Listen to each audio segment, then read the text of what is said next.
এখন আনাবি আর ফাতেমার লাঞ্চের আওয়ার হয়েছে, তোরা খেতে বসছে। দেখেন কত বড় গলদা চিংড়ি আর ভাত, লেবু। তো ওরা খাবে। কই তোমরা হাসো, চিংড়ি মাছটা এত সুন্দর করে রেঁধেছি। হ্যাঁ হ্যাঁ, ওদের দাদু রান্না করেছে, মানে আমি। তোমরা নাও, মাছটা উঠিয়ে নাও, দুইজন দুই প্লেটে উঠাও। ফাতেমাকে একটা দাও, দিয়ে দাও।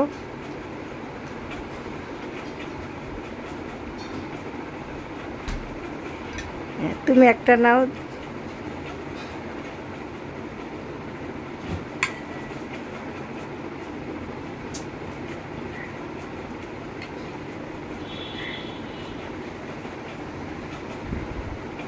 হ্যাঁ, এখন লেবু নাও।